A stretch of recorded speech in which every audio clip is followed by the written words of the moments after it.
In our previous video, we learnt what was the first C in order to master the art of public speaking.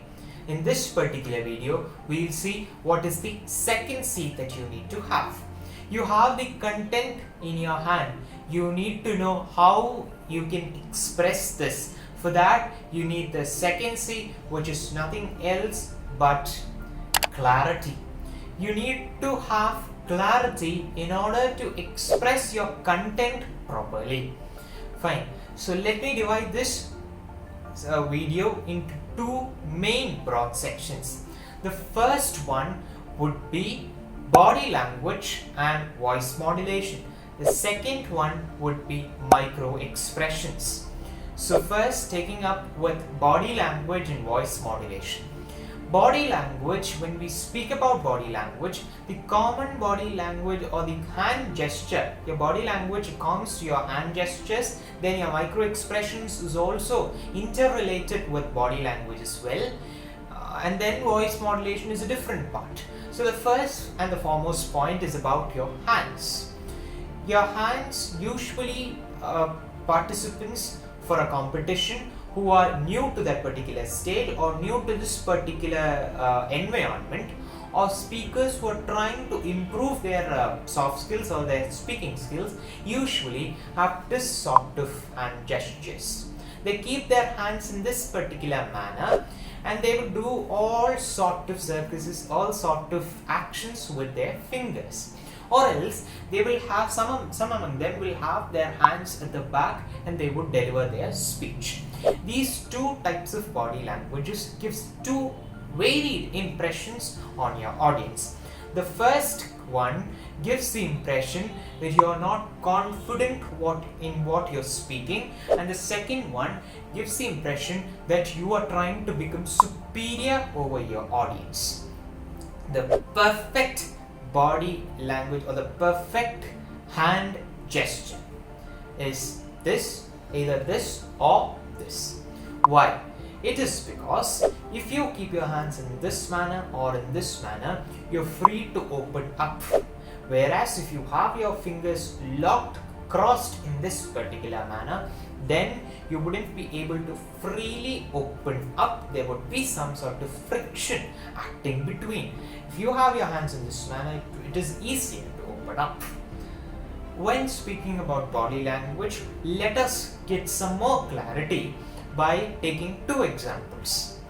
One is our former Indian Prime Minister, Dr. Manmohan Singh. Next is the present Indian Prime Minister, Shri Narendra Modi. Both of them have totally different body languages. Dr. Singh tries to keep his hands close to the podium, close to his body while delivering the speech. Mr. Modi tries to open up his hands so much and so wide. These two types of body languages or hand gestures you need to use at two different situations. Dr. Singh's body language you can use when you are addressing your teachers, your professors, or somebody above your rank. Whereas Mr. Modi's body language, you can use that if you are leading a team, if you are the leader of a group, you are addressing your subordinates or your juniors, then you can use that sort of body language because that indicates a leader-like body language. So that is with body language. Next, we can move on to micro expressions and then come back to voice modulation. It is because body language and micro expressions really play a part and they both are interrelated. Micro expressions. When speaking about micro expressions, what we generally observe is all the Navarasas or the Kathakali expressions coming on the face of participants for a competition or else at a stage. Why? They would have usually people would have their eyes going up, sideways, down, every other direction except facing their audience. This is a common mistake that most people do. So how you can correct it?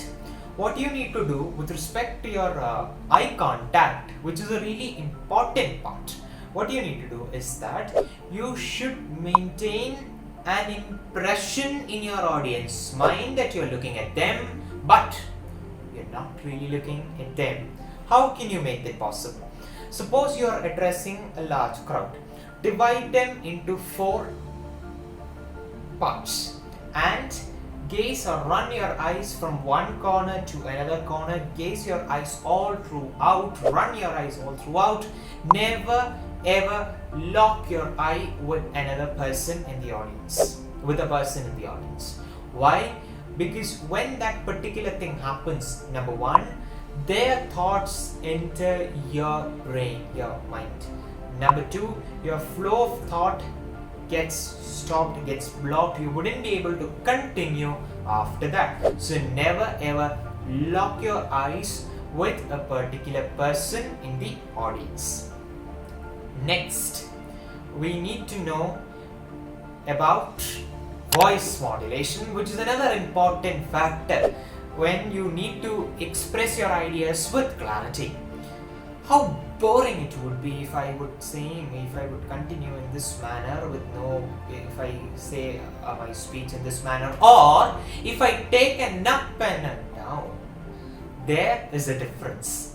You saw the difference when I maintain the same graph as well as going up and down, going up and down.